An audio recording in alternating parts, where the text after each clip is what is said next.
அருட்பெருஞ்சோதி அருட்பெருஞ்சோதி தனிப்பெரும் கருணை அருட்பெருஞ்சோதி. எல்லா உயிர்களும் இன்புற்று வாழ்க, வள்ளல் மலரடி வாழ்க வாழ்க, கொல்லாவிரதம் குவளை எல்லாம் ஓங்குக, நல்லோர் நினைத்த நலம் பெறுக, நன்றி நினைத்தெல்லோரும் வாழ்க இசைந்து.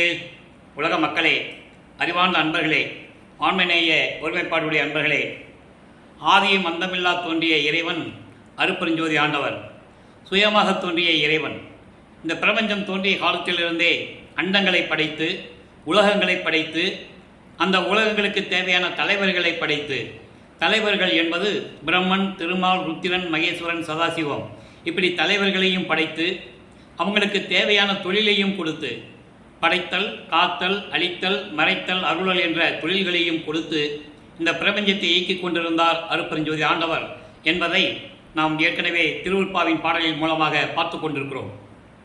அதோடு மட்டுமல்ல, இந்த 4 யுகங்களுக்குமே ஆயுள் காலம் உண்டு. கிரேத யுகம், திரேத யுகம், துவார யுகம், கலியுகம். இந்த 4 யுகங்களுக்குமே ஆயுள் காலம் உண்டு. அந்தந்த யுகத்தில் தோன்றிய மார்க்கங்களும் சமயங்களும் மதங்களும் அந்த யுகங்கள் அழிந்த உடனே சமயங்களும் மதங்களும் மார்க்கங்களும் அழிந்துவிடும். இது மக்களுக்கு தெரியாது. ஆதி காலத்திலிருந்தே இந்த உண்மைகளை மக்களிடம் மறைத்து விட்டார்கள் என்பதை வல்லப்பமானவர்கள் தெளிவாக அருளியிருக்கிறார்கள். ஆகவே அதன் பிறகு கலியுகம் 1900 ஆண்டுகளிலே முடிந்துவிட்டது. கலியுகத்துக்கு பிறகு இந்த பிரபஞ்சத்தை இயக்க வேண்டும். கலியுகம் முடிகின்ற வரைக்கும் பிரம்மன், திருமால், ருத்திரன், மகேஸ்வரன், சதாசிவம் போன்ற தலைவர்கள் தான் இந்த பிரபஞ்சத்தை ஆண்டு கொண்டிருந்தார்கள். அவர்கள் காலத்தில்தான் இந்த சமயங்கள், மதங்கள், மார்க்கங்கள் உருவாகிவிட்டது. அப்போ அந்த யுகங்கள் அழிந்தவுடனே, இதெல்லாம் அழிந்தவுடனே இந்த பிரபஞ்சத்தை இயக்குவதற்கு ஒரு ஆள் வேணும். அப்போ அருட்பெருஞ்சாண்டவர் மறுபடியும் அவர்களிடம் அந்த பதவியை கொடுக்காமல் தன் அருளால் ஒரு மகனை உருவாக்குகிறார். ஒரு மகனை பெற்றெடுக்கிறார். ஒரு ஆண்மகனை பெற்றெடுத்து அந்த மகனுக்கு செல்வப்பிள்ளை என்று பெயரிட்டு வளர்த்து கொண்டிருக்கிறார். இறுதியாக கலியுகம் முடியும் போது, இறுதியாக ஒரு 51 ஆண்டுகள் பாக்கி இருக்கும்போது, அதன் பிறகு சதாசிவத்தினுடைய அருள்நிலை முடிந்துவிடும். இந்த 51 ஆண்டுகளுக்கு பிறகு இந்த பிரபஞ்சத்தை இயக்க வேண்டும். அதோடு மட்டுமில்லாமல் அருட்பெருஞ்சாண்டவர் உருவாக்கிய சுத்த சன்மார்க்கத்தை உலக மக்களிடம் சொல்ல வேண்டும். உலக மக்களை எல்லாம் சுத்த சன்மார்க்கத்தில் இணைக்க வேண்டும். உலக மக்கள் எல்லாம் இன்புற்று வாழ வேண்டும். உலக மக்கள் எல்லாம் மரணமில்லா பெருவில் வாழ வேண்டும் என்பதற்காகவே ஒரு ஆண்மகனை பெற்றெடுத்து செல்வப்பிள்ளை என்று பெயரிட்டு வளர்த்து கொண்டிருக்கிறார் அருட்பெருஞ்சோதி ஆண்டவர். காலங்கள் உருண்டோடுகிறது. தன் மகனை பூலோகத்திற்கு அனுப்ப வேண்டும். அருட்பெருஞ்சோதி ஆண்டவர் 1/1/1823 ஆண்டு தனது திருவிளையாடலை தொடங்குகிறார். 30/1/1874 இரவு 12 மணி வரையிலும் தனது திருவிளையாடலை செய்து கொண்டிருக்கிறார். 51 ஆண்டுகள். அப்போ தனது மகனை மருதூர் என்ற கிராமத்திலே, அதாவது சிதம்பரம் அருகில் இருக்கின்ற மருதூர் என்ற கிராமத்திலே வசித்து கொண்டிருந்த ராமையா பிள்ளை சின்னையமர்களுடைய இல்லற வாழ்க்கையில் தனது மகனை இந்த பூலோகத்திற்கு வருவிக்க செய்தார் என்பதை பாடலின் மூலமாக நாம் விளக்கமாக பார்த்து கொண்டிருக்கிறோம். அந்த வகையிலே நமது பிள்ளைப்பெருமான் அவர்கள் வருவிக்க உற்ற இடம், வருவிக்க உற்ற ஆண்டு 5/10/1823 ஆண்டு இந்த பூலோகத்திற்கு வருவிக்க உற்றார். இறைவனுடைய திருவிளையாடல் தொடங்கிய உடனே அந்த தாயின் கருவறையிலே, உபசாரத்தால் பெற்ற தாய் என்பால் ஒருத்தியின் கருவறையிலே நான் இருக்கும்போது என்று கூறுவார். அந்த தாயின் கருவறையில் இருக்கும்போது இறைவனுடைய திருவிளையாடல் எப்படியெல்லாம் நடந்தது என்பதை பார்த்தோம். கருவறை இருட்டாக இருக்கிறது என்று சொல்லும்போது தன் மகனுக்கு ஒளிகாட்டியது. தந்தையை பசிக்கிறது என்று சொல்லும்போது தன் மகனுக்கு கருவறையிலே அருளமுதம் அருட்பெருஞ்சோதி ஆண்டவர் ஊட்டியது. காற்று வரவில்லையே, உடம்பு புழுக்கமாக இருக்கிறது என் தந்தையை என்று கூறும்போது தன் மகனுக்கு அமுத காற்று வீசியது. இந்த திருவிளையாடலெல்லாம் அந்த தாயின் கருவறையிலே நடக்கிறது. வேறு யாருக்கும் தெரியாது. இறைவனுடைய திருவிளையாடல் யாருக்கும் தெரியாது. பரிவுக்கு உற்ற பிறகு, பரிவுக்கு உற்றேன் என்று சொல்கிறேன் என்றால், மற்றவர்களெல்லாம் இந்த பூலோகத்தில் பிறந்தவர்கள், தேவர்களெல்லாம் அவதரித்தவர்கள். இந்த பிறந்தவர்களுக்கும் அவதரித்தவர்களுக்கும் மறுபடியும் பிறவி உண்டு. அந்த பிறவியில் பிறக்கணும், திருப்பி இறக்கணும், திருப்பி மறுபடியும் அவதாரம் எடுக்கணும். அப்படி எடுத்தவன் தான் திருமால். 10 அவதாரங்களும் எல்லாருக்குமே அது உண்டு. முனிவர்கள், ரிஷிகள் எல்லாருக்குமே உண்டு. வருவிக்க உற்றவர் என்பது அவருக்கு மரணம் இல்லை. இறைவனுடைய மகனாக வருவிக்க உற்றவர். அவர் ஒவ்வொரு யுகத்திலையும் இருக்கின்றவர். அப்படி இருக்கின்றவர் தான் நமது வல்லற்பமானவர்கள். அப்போது 5 மாத குழந்தையாக இருக்கும்போது சிதம்பரத்திலே ஒரு திருவிழாவுக்காக குழந்தைகளை அழைத்து செல்லுகிறார்கள். அந்த காலத்தில் ஊரில் திருவிழா நடந்ததுன்னா கிராமத்திலிருந்து அந்த நகரத்துக்கு நடந்து போவாங்க, மாட்டு வண்டியில் போவாங்க, இப்படியெல்லாம் போயிட்டு இருப்பாங்க. அப்படி இவங்க போகும்போது அங்கே தில்லை தலத்திலேயே சிதம்பரத்திலே திரை விலக்கி எல்லாரும் நடராஜனை கும்பிட்டுக்கிட்டு இருக்காங்க. நமது பிள்ளை பெருமான், நமது குழந்தை இறைவன் அப்படியே பார்த்துக்கிட்டே இருக்கிறார். அப்போ அருப்பரஞ்சாண்டவர் தன் மகனுக்கு சுயரூபத்தை காட்டுகிறார், வெட்ட வெளியாக காட்டுகிறார். இவர் நடராஜனை கும்பிட்டதில்லை, அதாவது விரும்பி சிவபெருமானை வழிபட்டதில்லை. அது நம்ம போக போக பார்த்துக்கிட்டு இருக்கோம். அருப்பரஞ்சாண்டவர் வெட்ட வெளியாக காட்டுகிறார். அதை பார்த்து நமது குழந்தை இறைவன் சிரிக்கிறார், தந்தையும் மகிழ்கிறார். இது ஒரு திருவிளையாடல். வெட்ட வெளி என்பது இறைவனுக்கு உருவமில்லை, ஒளியாக காட்டுவது. 5 மாத குழந்தையிலே இந்த திருவிளையாடல் நடக்குது என்பதை திருவுற்பாலிலே பாடலிலே நாம் அருளியிருக்கிறார்கள். தில்லை தலத்திடையே திரை தூக்க தரிசித்த போது வேய்வகை மேல் காட்டாதே எந்தனக்கை வெளியாய் காட்டிய மெய்புறவா மெய்ப்பொருளை என்று கூறுவார். உண்மையான தந்தை என்று கூறுவார். ராமையா பிள்ளை உபசாரத்தால் பெற்ற தந்தை என்பார். சின்னம்மையார் அவர்களை உபசாரத்தால் பெற்ற தாய் என்பார். உபசாரம் என்பது இவரை கருவறையிலே 9 மாதங்கள் 4 நாட்கள் வைத்திருந்து இந்த பூலோகத்திற்கு பெற்றுக் கொடுத்தது சின்னம்மையார் அவர்கள். போற்றக்கூடியவர்கள், மதிக்கக்கூடியவர்கள். நமது குழந்தை இறைவனை வயிற்றிலை சுமந்து இந்த உலகிற்கு கொடுத்தார்கள். ஆக இந்த வகையில் இருக்கும்போது அடுத்துக்கடுத்து ராமையா பிள்ளை அவர்கள் தன் மகனுக்கு பெயர் வைக்க வேண்டும். மருதூர் அருகிலே இருக்கின்ற பின்னலூர் என்ற கிராமத்தில் இருக்கின்ற ராமலிங்கேஸ்வரர் கோயிலிலே போய் காது குத்தி மொட்டையடித்து காது குத்தி ராமலிங்கன்னு பேர் வச்சாச்சு. உலகிலே அவருக்கு வைத்த பெயர் ராமலிங்கம். அருப்பரஞ்சாண்டவர் தன் மகனுக்கு வைத்த பெயர் செல்வப்பிள்ளை. அதன் பின்னாளில் மக்களால் அழைக்கப்பட்டவர் திரு அருட்பிரகாச வள்ளலார் என்று. ஆக இந்த நிலையிலே இருக்கும்போது சில மாதங்கள் கழித்து ராமையா பிள்ளை அவர்கள் இறந்தவுடனே சின்னையம்மை அவர்கள் இந்த 5 குழந்தைகளையும் அழைத்து கொண்டு சின்னக்காவனம், பொன்னேரி அருகில் இருக்கின்ற சின்னக்காவனம் என்ற கிராமத்துக்கு செல்லுகிறார்கள். அங்கே சில காரணங்களால் இருக்க முடியவில்லை. சென்னையிலே வந்து குடியேறுகிறார்கள். அவர்கள் குடியேறிய பகுதி ஏழுகிணர் பகுதியில் இருக்கின்ற வீராசாமி தெருவிலே குடியிருக்கிறார்கள். நமது குழந்தை இறைவன் வளர்ந்து கொண்டிருக்கிறார். இதுதான் முன்னுரை. இப்போ இறைவனுடைய திருவிளையாடல் 51 ஆண்டுகளை 8 ஆண்டுகளாக பிரிக்கிறார். 6 8 48 6 வகையாக பிரித்து கடைசி 3 வருஷம்தான் மேட்டுக்குப்பம் சுற்றி விழாவும். முதல் 8 ஆண்டுகளில் நமது பிள்ளை பெருமானுடைய நிலை என்ன? ஆண்டுகள் உருண்டோடுகிறது. பள்ளியில் கொண்டு சேர்க்குறாங்க. பள்ளியில் சேர்க்க வேண்டிய வயது வந்து விட்டது. பள்ளியில் சேர்க்கிறாங்க. அங்கே போய் படிக்க முடியாதுன்னு வெளியே வந்துடுறது. அவரை விரும்பி வந்ததில்லை. இறைவனுடைய திருவிளையாடல் நடக்குதுங்க. பாடல்களிலே கூறியிருக்கிறார். அதற்கான ஆதாரங்களை எல்லாம் நாம் ஏற்கனவே கூறிவிட்டோம். தனது மகன் இந்த உலகியல் படிப்பை, இந்த உலகில் இருக்கின்ற ஆசிரியர்களிடம் யாரிடமும் தனது மகன் கல்வி கற்கக்கூடாது. தனது மகன் யாரையும் குருவாக ஏற்றுக்கொள்ளக்கூடாது. இந்த நிலையில் இறைவனுடைய திருவிளையாடல் நடந்ததனால் இவர் பள்ளியிலே போய் படிக்க முடியவில்லை. உலகியலில் என்ன தெரியும்? நமக்கு எவ்வளோ அனுபவத்தில் பார்த்துருக்கோம். ஒரு பிள்ளையை பள்ளிக்கூடத்தில் போய் சேர்த்து படிக்க முடியலன்னு வெளியே வந்துட்டா அந்த பிள்ளைக்கு எவ்வளவு தொந்தரவு இருக்கும், எவ்வளவு பிரச்சனைகள் இருக்கும் நமக்கு தெரியும் அந்த குழந்தைக்கு. அதே நிலை நமது பிள்ளை பெருமானவர்களுக்கு ஏற்படுகிறது. 8 வயது குழந்தை, நமது குழந்தை இறைவன் மனம் வருந்துகிறார். ஏன் இந்த உலகத்தில் பிறந்தோம்?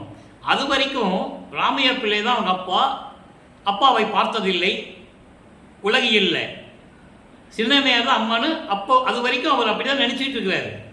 ஏன் நம்மளை இந்த மாதிரி பண்ணுறாங்க? கூட பிறந்தவங்க ஏன் பண்ணுறாங்க? அவர் இறைவனுடைய மகன் அவருக்கு தெரியாது. உலகியில் இருப்பது போல கூட இருந்த அண்ணங்க அக்காங்க இருக்காங்க. உலகில் எல்லாத்தாலும் அப்படி தானே இருப்பாங்க. ஆனால் இப்படி இருக்கிறாங்களே, நம்மளை இப்படி துன்புறுத்துகிறாங்களே, திட்டுறாங்களே, நம்ம பள்ளிக்கூடத்தில் போய் படிக்க முடியலையே, நமக்கு மனநிலை அந்த நிலையில் இருக்கிறதே, நம்ம என்ன பண்ணுறது அப்படின்னு ஏங்கி கொண்டிருக்கிறார். அப்போது ஒரு தனிமையான இடம் தேவைப்படுது அவருக்கு. யாருக்கும் தொந்தரவு இல்லாமல் ஒரு இடம் வேணும்.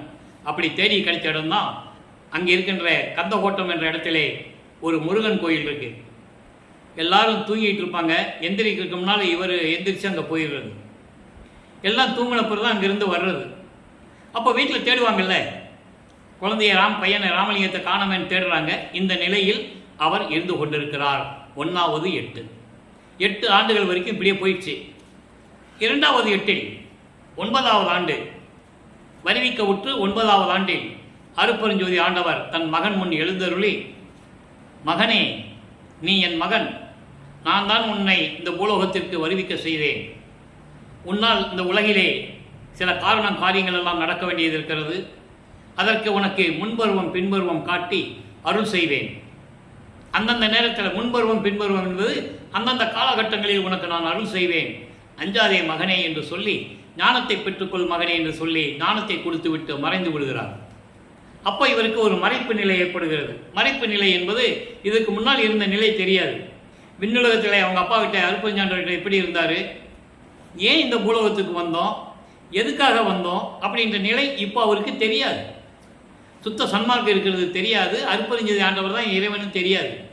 அருப்பரிஞ்சோதி ஆண்டவர் சிவபெருமான வடிவிலே திருவிளையாடல் செய்து கொண்டிருக்கிறார் தன் மகனிடம். காரணம், தன் மகனை சைவ சமயத்தில் இருக்க வைக்க வேண்டும். கம்பல்சரி, கட்டாயமாக இருக்க வைக்க வேண்டும். தனது மகன் சிவபெருமானை வழிபட வேண்டும்.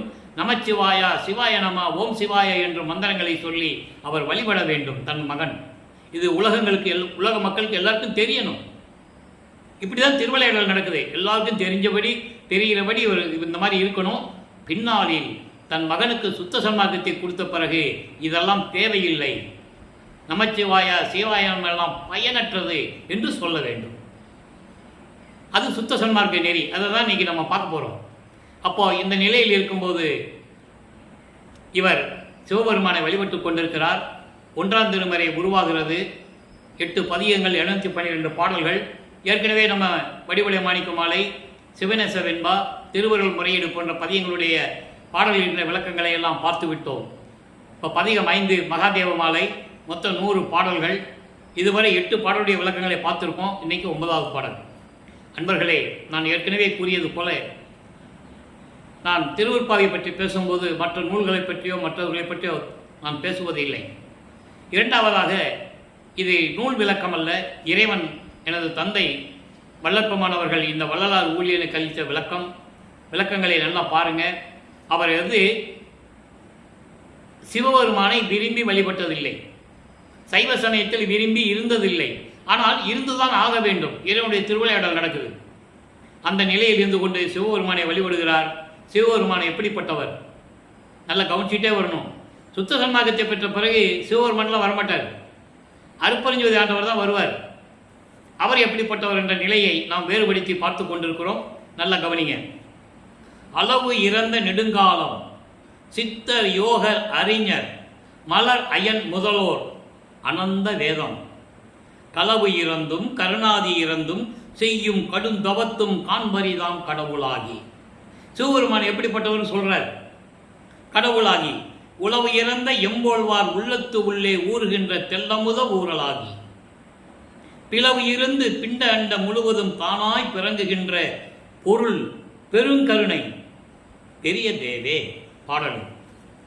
அதாவது அளவு இறந்த நெடுங்காலம் என்பது அளவு கடந்த நெடுங்காலம், பல யுகங்கள். சித்தர்களும் யோகிகளும் அறிஞர்களும் மலர் அயன் என்பது பிரம்மா, செந்தாமரை மலரில் வீட்டுக் கொண்டிருக்கின்ற பிரம்மன், அதான் மலரிலே வீட்டுக் கொண்டிருக்கின்ற பிரம்மன் என்று சொல்லுகிறார். அவனும் சரி, திருமால், ருத்திரன், மகேஸ்வரன், சதாசிவம் போன்ற பரத்தலைவர்கள், இந்திரன், தேவர்கள், ரிஷிகள், முனிவர்கள் முதல்வோர் எல்லாரும் அனந்த வேதம் என்பது 4 வேதங்கள். ரிக்கு வேதம், யசுர் வேதம், சாம வேதம், அதர்வண வேதம். இந்த வேதங்களும் நல்லா கவனிக்கணும். வேதங்கள் சிவபெருமானை வழிபட்டதில்லை, சிவபெருமானை தேடுகின்றன. ரிக்வேதம் இந்திரனை வணங்குவது, யசுர் வேதம் சிறு தெய்வங்களை பற்றி வணங்குவது, சாமவேதம் அதுக்கான வழிமுறைகள், சடங்குகள், பரிகாரங்களை வைத்து வழிபாடு செய்வது, அதர்வண வேதம் பிரம்மனை பற்றி வணங்குவது, பிரம்மனை பற்றி பாடுவது. இந்த வேதங்கள் எல்லாம் சிவபெருமானை வழிபட்டதில்லை, சிவபெருமானை தேடுகிறது.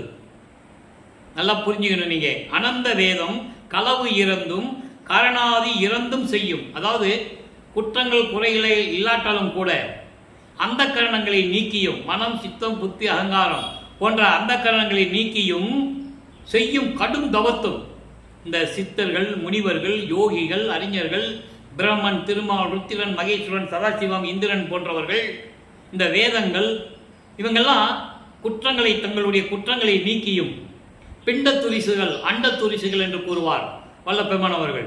பிண்ட துரிசுகள் என்பது காமம், குரோதம், லோபம், மதம், ஆச்சரியம் இப்படி உண்டு. ஆக இந்த குற்றங்களை எல்லாம் நீக்கி அந்த கரணங்கள் மனம், சித்தம், புத்தி, அகங்காரம் போன்றவற்றை இவர்கள் நீக்கி கடும் தவம் செய்கிறார்கள். செய்தும் பார்க்க முடியாத கடவுள், காண்பரிதாம் கடவுளாகி பார்க்க முடியாத கடவுளாக இருக்கின்ற சிவபெருமான், அப்படிப்பட்ட சிவபெருமான் உளவு இறந்த எம்போல்வார் உள்ளத்துள்ளே வஞ்சகம் சூழ்ச்சி இல்லாத என் போன்றவர்களுடைய உள்ளத்தில் விளங்கி கொண்டிருக்கின்ற இறைவன் தெல்லமுத ஊரலாகி அமுதம் ஊற்றெடுக்குது அவங்க உள்ளத்தில். இறைவன் அப்படி இருக்கிறானா? யார் இடத்துல? வஞ்சகம் இல்லாதவர்களுடைய உள்ளத்திலே இருக்கின்ற இறைவன் பிளவு இறந்து பிண்ட அண்ட முழுதும் தானாய். பிளவு இறந்து என்பது பேதம் இல்லாது, வேறுபாடுகள் இல்லாது 84 லட்ச யோனி வகை பிறப்பு உறுப்பிலிருந்து பிறந்த உயிரினங்கள் 84 லட்சம் வகையான உயிரினங்கள் இருக்கின்றன. அத்தனை உயிரினங்களிலும் ஆண்ட இறைவன் முழுதும் தானாய் பரிபூர்ணமாக விளங்கி கொண்டிருக்கின்ற பெருங்கருணை பெரிய தேவே சிவபெருமான சொல்றார். எப்படிப்பட்ட சிவபெருமான் சொல்லிட்டார்ல, இப்படியெல்லாம் இருக்கின்ற சிவபெருமான் அப்படின்னு சொல்லிட்டார். அப்போ நல்லா கவனிச்சுட்டு வரணும். சுத்த சன்மார்க்கத்தை பெற்ற பிறகு அங்கே அருப்பெருஞ்சோதி ஆண்டவர் எப்படி இருப்பாருன்னு இப்போ நம்ம பார்க்க போகிறோம். இது அவருக்கு அறியாத வயதில், அறியாத நிலையில், அதாவது அற்ப அறிவு இருக்கின்ற நிலையில், சுத்த சன்மார்க்கம் தெரியாத நிலையில், அருப்பெருஞ்சோதி ஆண்டவர் யார் என்று தெரியாத நிலையில் சிவபெருமானை வழிபட்டு பாடியது என்பதை நீங்கள் புரிந்து கொள்ள வேண்டும். அடுத்து இப்போ 13வது ஆண்டு தொடங்குது. 13வது ஆண்டு தொடங்கின உடனே அருப்பெருஞ்சாண்டவர் தன் மகனுடைய மனதை தூண்டி விடுகிறார். அருப்பெருஞ்சாண்டவர் திருவிளையாடல் செய்கிறார். மனதிடம் சொல்லி என் மகனை திருவொற்றியூருக்கு அழைத்து செல் என்று சொல்லி மனதை தூண்டி விடுகிறார். நமது குழந்தை இறைவன் திருவொற்றியூருக்கு கால் வலிக்க நடந்து செல்லுகிறார். ஏழுகணர் பகுதியிலிருந்து, வள்ளலார் நகரிலிருந்து திருவொற்றியூருக்கு நமது குழந்தை இறைவன் கால் வலிக்க நடந்து சென்று அங்கே தியாகராஜ பெருமானை வழிபட்டு எப்படியாவது அருளை வாங்கிவிட வேண்டும் என்ற ஒரு ஏக்கத்தில் அங்கே சென்று கொண்டிருக்கிறார். நல்லா கவனிக்கணும். இப்போ தியாகராஜ பெருமானை எப்படி பாடுகிறார்? 2ஆம் திருமுறை உருவாகிறது. 113 பதிகங்கள், 1207 பாடல்கள். இதுவரை 40 பதிகங்களுடைய விளக்கங்களை பார்த்தோம். இன்று 49வது பதிகத்தில் கடைசி பாடல் அவ தொழிலுக்கு அலசல். இதில் இந்த தலைப்பு பகுதியில் நிறைய தலைப்புகள் வித்தியாசமாக வரும். நம்ம அதை ஒவ்வொரு நாளும் பார்க்க போகிறோம். அவத்தொழிலுக்கு என்பது தன்னுடைய செயலுக்கு பூலோகத்திற்கு வருவிக்க விட்டு இறைவனுடைய மகனும் தெரிஞ்சு போச்சு. தான் இறைவன் மகன் வேறு யார்ட்டையும் சொல்லவும் முடியாது, சொல்லவும் கூடாது. அது காலத்தின் கட்டாயம். அந்த நிலையில் இருக்கும்போது அவர் மனம் எப்படி இயங்குகிறது? எப்படி தியாகராஜ பெருமானிடம் சொல்லுகிறார்? சிவபெருமானிடம் எப்படி சொல்லுது? ஏன்னா சிவபெருமானுக்கு நிறைய பேர் இருக்கு. ஒற்றியூரில் தியாகராஜ பெருமான், அங்கே திருமலை வயலில் மாசிலாமணி, மதுரையில் சொக்கநாதன், சுந்தர மகாலிங்கம், சந்தன மகாலிங்கம், பிச்சாண்டி, எப்படியோ நிறைய பேர்கள் உண்டு. அப்போ சிவபெருமானை எப்படி வழிபடுகிறார்? நல்லா கவனிக்கணும். ஏன்னா சிவபெருமானை எப்படி வழிபடுறான்னு சொன்னாதான் சுத்த சன்மார்க்கத்து வந்த பிறகு அருப்பெருஞ்சாண்டவர்கிட்ட எப்படி அந்த நிலையை உருவாச்சுன்னு சொல்ல முடியும். செய்வது உன் கடன் கான் சிவபெருமானே. இன்னைக்கு அந்த பதியத்தில் 10வது பாடல், நாளைக்கு வேற பதியம். ஒவ்வொரு நாளும் நான் எப்படி துன்பத்தோட கடந்துகிட்டு இருக்கேன், ஒவ்வொரு நாளும் எப்படி நான் துன்பங்களையும் துயரங்களையும் கடந்து கொண்டிருக்கிறேன் என்பது நாளைக்கு அந்த பதியத்தில் பார்க்க போகிறோம். ஒவ்வொரு நாளும் இப்போ அவருடைய நிலைக்கு சொல்றாரு. செய்வதே உன் கடன் சிவபெருமானே, திருவொற்றியூர் வரும் தேனே, உய்வது என் கடன் கான் அன்றி ஒன்றில்லை, உலகெல்லாம் உடைய நாயகனே, நைவது என் நெஞ்சம் என் செய்வேன், நினது நல்லருள் பெறாவிடில் என்னை வைவது உன் அடியார் அன்றி இவ்வுலக வாழ்க்கையில் வரும் கொல்லாத அணங்கே என்று கூறுகிறார். அதாவது இறைவனே, சிவபெருமானே, எனக்கு அருள் செய்வது உனது கடமை. எனக்கு நீ அருள் செஞ்சுதான் ஆகணும். எனக்கு நீ அருள் செய்வது உனது கடமை. பார்த்துக்கொள், தெரிந்து கொள். அதோடு மட்டுமல்ல, திருவொற்றியூரில் இருக்கின்ற பேரின்பமான இறைவனே, அதான் திருவொற்றியூர் வரும் தேனை என்று கூறுகிறார். திருவொற்றியூரில் இருக்கும் பேரின்பமான இறைவனை, நீ எனக்கு அருள் செய்வது உனது கடமை. அதோடு மட்டுமல்ல, நீ அருள் செய்தால்தான் நான் ஒரு மேன்மையான நிலைக்கு செல்ல முடியும். உய்வது என் கடன் கான், அன்றி ஒன்றில்லை. நான் ஒரு மேன்மையான நிலைக்கு வரணும் என்றால் உன் அருள் எனக்கு இருக்க வேண்டும். அதை தான் நான் உன்னை வேண்டிக் கொண்டிருக்கிறேன். எனவே எனக்கு விரைவில் வந்து அருள வேண்டும் என்று கூறுகிறார். நல்லா கவனிச்சுட்டே வரணும். அப்போதான் இதனுடைய நிலை உங்களுக்கு புரியும். உலகெல்லாம் உடைய நாயகனே, எல்லா உலகங்களையும் ஆளக்கூடிய இறைவனே, நைவது என் நஞ்சம் என் செய்கேன். என் மனம் புண்படுகிறது, என் மனம் துன்பப்படுகிறது, மனம் சஞ்சலப்படுகிறது. நான் என்ன செய்வேன்? எனது நல் அருள் பெறாவிடில் உன்னுடைய அருளை நான் வாங்க முடியல. நீ எனக்கு அருளை கொடுக்கலன்னா உன்னுடைய அடியார்கள் என்னை ஏசுவார்களே, ஏளனமாக பேசுவார்களே. அது மட்டுமல்ல, இந்த வாழ்க்கையில் இந்த பொல்லாத துன்பங்களும் துயரங்களும் என்னை வந்து அடைந்து கொண்டே இருக்குமே, என்னை சேர்ந்து கொண்டே இருக்குமே. இதை நான் எப்படி நீக்குவது? உன் அருள் இல்லை என்றால் நான் எப்படி இதை நீக்குவது? எனவே விரைவில் வந்து எனக்கு அருள வேண்டும் சிவபெருமானை என்று சொல்லி சிவபெருமானை வழிபடுகிறார். இப்போ பாருங்க, சிவபெருமான்கிட்ட சொல்லியாச்சு இல்லையா? இப்போ சுத்த சன்மார்க்கத்தை வாங்கின பிறகு நான் ஏற்கனவே சொல்லியிருக்கேன், 6 திருமுறைகளும் கிட்டத்தட்ட 5987 பாடல்கள். எல்லா பாடல்களையும் ஒரே நாள் விளக்கம் சொல்ல முடியாததுக்காக தான் அருட்பெருஞ்ஞாண்டவர் ஒவ்வொரு 8 ஆண்டுகளிலும் தன் மகனுக்கு எப்படி அருளை கொடுத்து கொண்டிருக்கிறார் என்ற நிலையை நாம் பார்த்து கொண்டிருக்கிறோம். இப்போ 32 ஆண்டுகள் வரைக்கும் சென்னையில் இருக்கிறாரு. எந்த விதமான அருளையும் அவரால் வாங்க முடியவில்லை. சுத்த சன்மார்க்கத்தை பெற்ற பிறகு பிள்ளைப்பெருமானுடைய நிலை என்ன என்பதை நம்ம பார்க்க போகிறோம். இப்போ 6ஆம் திருமுறை பதிகம் 41 காட்சி கழிப்பு. இப்போ சைவ சமயத்தில் இருக்கின்ற நிலைகள் வரைக்கும் அவருடைய நிலையை பார்த்துட்டோம். திருநீர் பூசிட்டு இருப்பார், நமச்சிவாய சொல்லுவார், சிவாய நம்ம சொல்லுவார், எல்லாம் பண்ணுவார். சுத்த சன்மார்க்கத்தை பெற்ற பிறகு இது தேவையெல்லாம் விட்டுருங்கன்னு சொல்லிடுவார். விட்ட பிறகு இறைவன் எப்படிப்பட்டவன்? அருட்பெருஞ்சோதி ஆண்டவர் நன்றானை மன்றகத்தை நடிக்கின்றானை, நாடாமை நாடர் இவை நடுவே ஓங்கி நின்றானை, ஒன்றாத நிலையிலானை, நிலையறிந்து நில்லாதார் நெஞ்சிலே ஏசம் ஒன்றானை, எவ்வுயிருக்கும் ஒன்றானானை, ஒரு சிறியன் தன்னை நோக்கி உளம் நீ அஞ்சேல் என்றானை, என்றும் உல இயற்கையானை, எம்மானை கண்டு கழித்திருக்கின்றேனே. இது பாடல். இப்போ இந்த பாடலை பாருங்க. நன்றானை என்பது எல்லா அருளையும் கொண்டு, எல்லா அருள் வல்லமையும் கொண்டிருக்கின்ற, உயிர்களுக்கெல்லாம் அருளை வழங்கி கொண்டிருக்கின்ற நல்லவனை, நல்ல இறைவனை. மன்றகத்தை நடிக்கின்றானை. மன்றகம் என்பது திருச்சிற்றம்பலம் இருக்கின்ற சத்தியஞான சபை. அந்த சத்தியஞான சபையிலே அருள் செய்து கொண்டு, திருவிளையாடல் செய்து கொண்டு, அருள் நடனம் செய்து கொண்டிருக்கின்ற இறைவனை. நாடாமை நாடல், அதாவது விருப்பு வெறுப்பு இல்லாத இறைவன், சமரசமாக இருக்கின்ற இறைவன். அதான் நடுவே ஓங்கின்னு சொல்றாரு. விருப்பு வெறுப்பு இல்லாமல் சமரசமான ஒரு நிலையில் விளங்கி கொண்டிருக்கின்ற இறைவனை.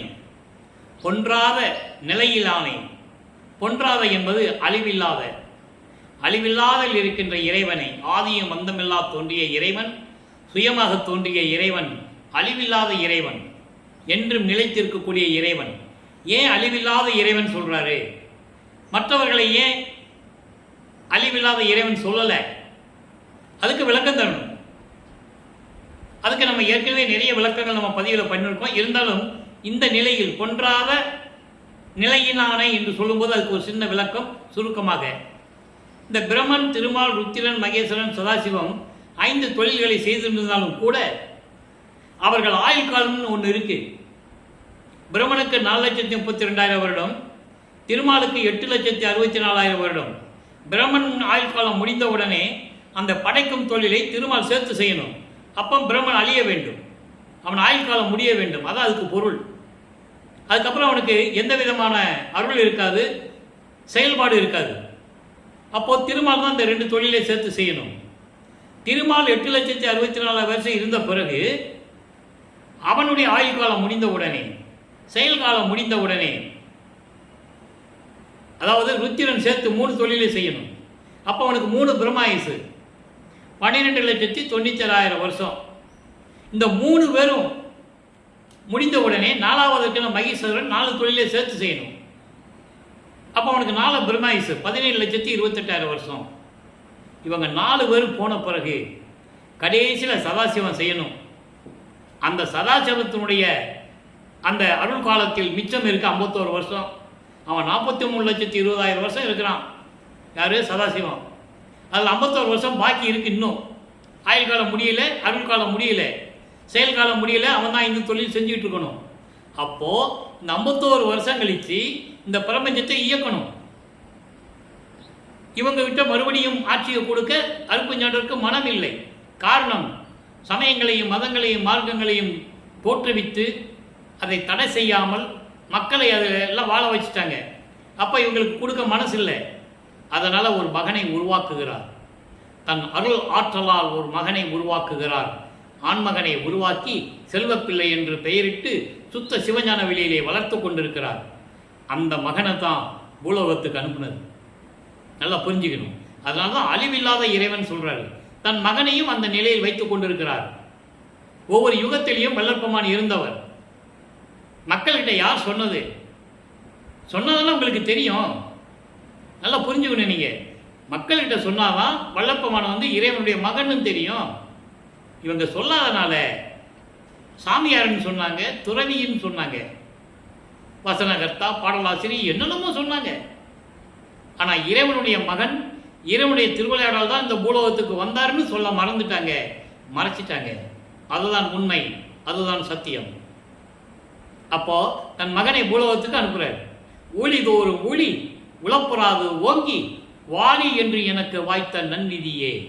அருட்பெருஞ்சோதி அகவல்ல உண்டு. மகனே, இவர் போக முடியாது என்றார். உன்னை நம்ப முடியாது, நீ என்னை தெருவில் விட்டுருவ அப்படின்லாம் சொல்றாரு. அதுக்கான ஆதாரங்கள் திருவருட்பாவில் இருக்கு. எதிர்மறை பாடல்கள் எல்லாம் உண்டு. ஆக அவங்க அப்பா சொன்னாரா, நீங்க அஞ்சாதே மகனே, நீ இந்த பிரபஞ்சம் இருக்கிற வரைக்கும் நீ இருக்க போற என்னோட. ஊழிதோறும் ஊழி, எந்த யுகத்திலையும் சரி, எந்த காலத்திலையும் சரி, உலகத்திலையும் சரி, நீ கண்டிப்பா இருப்ப அப்படின்னு எனக்கு ஆசீர்வாதம் பண்ணி தான் பூலோகத்துக்கு அனுப்பினேன்னு சொன்னார். அதோடு மட்டுமில்ல, ஊழிதோறு ஊழி உளவினும் அழியா உடம்பை அளித்தனன். நான் ஒவ்வொரு யுகத்துல இருந்தா கூட எல்லாம் பிறந்து இறந்து பிறந்து இறந்து தான் போவாங்க. நான் அப்படி அல்ல, நான் நிரந்தரமானவன், நான் இறைவனுடைய மகன். நான் சொல்றேன், அது மக்கள்கிட்ட சொல்லணும்ல, சொல்லலை. அதனால தான் ஒரு பாடலில் சொல்றாரு, செத்து செத்து பிறக்கும் இந்த தேவர்கள் எல்லாமே டோட்டலாக மொத்தமாக சொல்லிட்டார். தேவர்கள் என்று யார? பிரம்மன், திருமால், ருத்திரன், மகேஸ்வரன், சதாசிவம், இந்திரன் போன்றவர்கள், முனிவர்கள், ரிஷிகள் யாராக இருந்தாலும் சரி, அவங்க செத்து தான் பிறக்கணும், அடுத்த பிறவி எடுக்கணும் அவங்க. அப்படிப்பட்டவர்கள் என் முன் வழியிலர், எனக்கு முன்னால் நிற்பதற்கு நிகரானவர்கள் அல்ல, என் வலிமைக்கு நிகரானவர்கள் அல்ல. தெளிவாக சொல்றாரு. செத்து செத்து பிறக்கும் இத்தேவர்கள் என் முன் வழியிலர். என்றே மெய்கண்ட நான் மற்ற பொய்கண்ட தேவர்களை மேவுவேனோ? ஏன்னா நான் பிரம்மனால் படைக்கப்பட்டவன் அல்ல, திருமாலால் காக்கப்பட்டவன் அல்ல. எனக்கும் அவர்களுக்கு சம்பந்தமே கிடையாது. தெளிவா சொல்லுவார். ஆக இப்படி நிலையில் இருக்கின்றவர் வளர்ப்பமான். அதனால சொல்றாரு, அப்படிப்பட்ட இந்த மகனை, இந்த சிறியேனை, அடுத்த வரியில் சொல்றாரு, இந்த சிறியேனை, அப்படிப்பட்ட சிறியேனை நோக்கி உளம் நீ அஞ்சேல் என்றானே. மகனே, நீ ஏன் பயப்படுற? எதுக்கு நீ அஞ்சப்படுற? நான் தான் அப்பா உன் கூட இருக்கேன்ல, நீ கவலைப்படாதே என்றானே. எவ்வுயிருக்கும் ஒன்றானாய். அதை சொல்லிட்டு சொல்லுவார் பாருங்க, நிலை அறிந்து நில்லாதார் நெஞ்சிலே ஏசம் ஒன்றானை. இந்த வரி அற்புதமான வரி. இந்த ஒரு வரிக்கு மட்டும் நான் 1 மாதம் விளக்கம் சொல்ல முடியும். நமக்கு நேரம் பத்தலை. அதனால தான் அப்பப்போ பாடல்கள் மூலமாக நான் கொஞ்சம் கொஞ்சமாக சொல்லிட்டு இருக்கேன். அதாவது நிலை அறிந்து நில்லாதார். நிலை அறிந்து என்பது சுத்த சன்மார்க்க நெறியை உணர்ந்து, சுத்த சன்மார்க்க நெறியை கொண்ட இறைவன் தான் அருட்பெருஞ்சோதி ஆண்டவர். அவருடைய நிலை என்ன? ஆதியம் அந்தமில்லா தோன்றிய இறைவன், சுயமாக தோன்றிய இறைவன், இந்த பிரபஞ்சத்தை இயக்கி கொண்டிருந்த இறைவன். அப்படிப்பட்ட இறைவன் என்று இறைவனுடைய நிலையை, இறைவனுடைய அருள்தன்மையை தெரியாமல் அறிந்தும் தெரியாமல், தெரிந்தும் அந்த நெறியில் இல்லாதவர்கள், அதாவது சமயங்கள், மதங்கள், மார்க்கங்களில் நெறியில் இருந்து கொண்டு இறைவன் யாருன்னு தெரியும், நல்லா புரிஞ்சுக்கணும். இறைவன் யாருன்னு தெரியும், தெரிஞ்சிருந்தும் அந்த நெறியில் இல்லாமல் சமய தலைவர்களையும் மத தலைவர்களையும் மார்க்கங்களுடைய தலைவர்களையும் வழிபட்டு கொண்டு இருக்கின்றவர்களுடைய உள்ளத்தில் சிறிதளவு கூட, ஏசம் என்பது சிறிதளவு கூட ஒன்றானை, அவங்க உள்ளத்தில் சிறிதளவு கூட இறைவன் இருக்க மாட்டாராம். தெளிவாக சொல்கிறேன். ஆக சமயங்களையும் மதங்களையும் மார்க்கங்களையும் சாடிக்கொண்டு உயிர் இரக்கம் அல்லாமல், தயவும் கருணையும் இல்லாமல், ஜீவகாரிய ஒழுக்கம் இல்லாமல் இருக்கின்றவர்களுடைய உள்ளத்திலே இறைவன் இருக்க மாட்டான். கொலையும் கொலையும் தவிர்க்க வேண்டும். உயிர்களை கொலை செய்யக்கூடாது. கொலை செய்த அந்த பிண்டங்களை, அந்த நாறுகின்ற உடம்பை தன் உடம்புக்கு உடம்பாக எடுத்துக்கொள்ளக்கூடாது. அதுதான் சுத்த சன்மார்க்க நெறி. அப்படிப்பட்ட நெறியில் இல்லாதவர்களுடைய உள்ளங்களிலே இறைவன் இருக்க மாட்டான். எவ்வுயிருக்கும் ஒன்றானை, எல்லா உயிர்களிடத்திலும் இருக்கின்ற இறைவன், அப்படிப்பட்ட இறைவன் ஏன் இதை சொல்றார்? அந்த அவர்கள் உள்ளத்தில் இருக்க மாட்டேன்னு சொல்றாருன்னா, விலகி இருப்பார். விலகி இருப்பார். அவங்க எப்போ ஞானம் பெற்று, அதாவது ஞானம் என்பது அறிவு விளங்கி, இறைவனுடைய அறிவு விளக்கம் விளங்கி, ஆன்மா விளங்கி, அந்த ஜீவன் எப்போ விளங்குதோ அப்போ அந்த இறைவன் அவங்க உள்ளத்தில் இருப்பான். இதுதான் ஆன்மாவுடைய நிலை. அப்படிப்பட்ட இறைவன் சிறியன் தன்னை நோக்கி உளம் நீ அஞ்சல் என்றானை. அப்படிப்பட்ட இந்த மகனை என்னை பார்த்து பூலோகத்திற்கு வந்து என்னை ஆட்கொண்டு, அஞ்சாதே மகனே, உள்ளம் கலங்காதே மகனே என்று சொல்ல இறைவன் என்றும் ஓர் இயற்கையானை, என்றும் எக்காலத்தும் எவ்விடத்தும் எவ்விதத்தும் இருக்கின்ற இறைவன். எப்படின்னா, இயற்கை உண்மையின் விளக்கமாக இருக்கின்ற இறைவன். அப்படிப்பட்ட இறைவன் அருட்பெருஞ்சோதி ஆண்டவர், என் தந்தையை, எம்மானை, அப்படிப்பட்ட இறைவனை, எனது தந்தையை கண்டு கழித்திருக்கின்றேனே. இந்த காட்சி கழிப்பினுடைய கடைசி பாடல் நாளைக்கும் அருமையாக இருக்கும். பாடல்கள்லாம் ரொம்ப சிறப்பாக இருக்கும். எனவே அன்பர்களே, சைவ நெறியில் இருந்து கொண்டிருக்கும் போது வல்லப்பமானவர்கள் எந்த நிலையில் இருந்தார்? 1824ஆம் ஆண்டிலிருந்து 1840 ஆண்டுகள் வரைக்கும், 16 ஆண்டுகள் வரைக்கும், மொத்தம் 32 ஆண்டுகள் இருக்கிறார் சைவ நெறியில். நம்ம ஒவ்வொரு 8 ஆண்டுகளாக பார்த்துட்டு இருக்கோம். 2ஆம் திருமுறை முடிகிற வரைக்கும் 16 ஆண்டுகள். 3ஆம் திருமுறை வரும்போது 17ஆவது ஆண்டிலிருந்து 24 ஆண்டுகளுக்குள், அந்த 8 ஆண்டுகளுக்குள் என்ன நடந்தது என்பதை நாம் பார்க்க போகிறோம். ஏற்கனவே சில விளக்கங்களை அருட்பெருஞ்சோதி ஆண்டவருடைய திருவிளையாடல் என்ற பதிவிலே நாம் ஏற்கனவே பதிவு செய்திருக்கிறோம். இருந்தாலும் இன்னும் சில விளக்கங்கள் தர வேண்டியிருக்கிறது.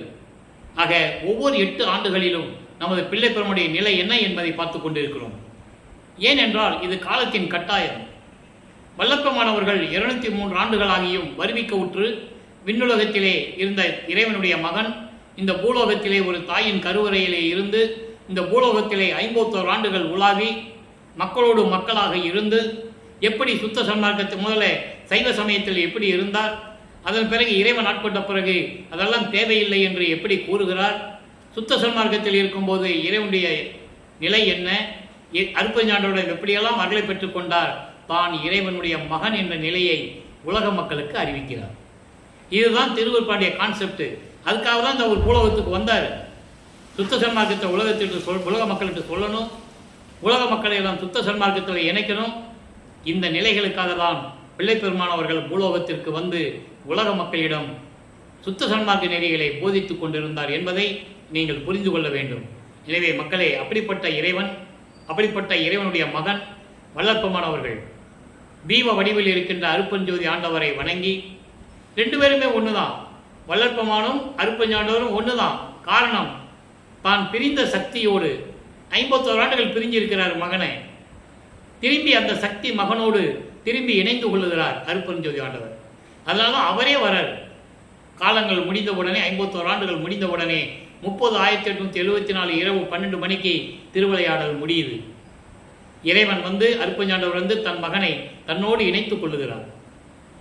கதவை போட்டிட்டு மறைஞ்சிட்டாரு, இங்கே போயிட்டாரு அங்கே போயிட்டாருன்னு சொல்லுவாங்க. அது உலகியல் விளக்கம். அதெல்லாம் நீங்கள் நம்பாதீங்க. இறைவன் அங்கே தான் இருக்கிறாரு. சித்தி வளாகத்தில் இருந்துக்கிட்டு தான் இந்த பிரபஞ்சத்தை இயக்கிறார் என்பதை நீங்கள் புரிந்து கொள்ள வேண்டும். பாடலில் சொல்கிறாரு. பாடலில் இருக்கிற உண்மையை தான் நம்ம சொல்ல முடியும், பேச முடியும். எனவே அப்படிப்பட்ட இறைவனை, தீப வடிவில் இருக்கின்ற இறைவனை வணங்கி அருட்பெருஞ்சோதி அருட்பெருஞ்சோதி தனிப்பெருங்கனை அருட்பெருஞ்சோதி என்ற மகாமந்திரத்தை சொல்லி இறைவனுடைய அருளையும் செல்வங்களையெல்லாம் பெற்று நீங்கள் இந்த வையகத்திலே வாழ்வாங்கு வாழ வேண்டும், நோயற்ற வாழ்வில் வாழ வேண்டும், மரணமில்லா பெருவாழ்வில் வாழ வேண்டும் என்று இறைவன் எனக்கு கொடுத்த தயவாலையும் கருணையாலையும் எனது தந்தை வல்லற்பெருமானுடைய ஆசி பெற்றவன் என்ற முறையிலையும் இந்த வள்ளலா ஊழியன் உங்களை வாழ்த்து வணங்கி விடைபெறுகிறேன். நன்றி, வணக்கம். அருட்பெருஞ்சோதி அருட்பெருஞ்சோதி தனிப்பெருங்கருணை அருட்பெருஞ்சோதி. தினமும் இறைவனுடைய திருவிளையாடல் வரும், கண்டு கழித்து மகிழ்ந்து இறைவனுடைய அருளை பெற்றுக்கொள்ளுங்கள்.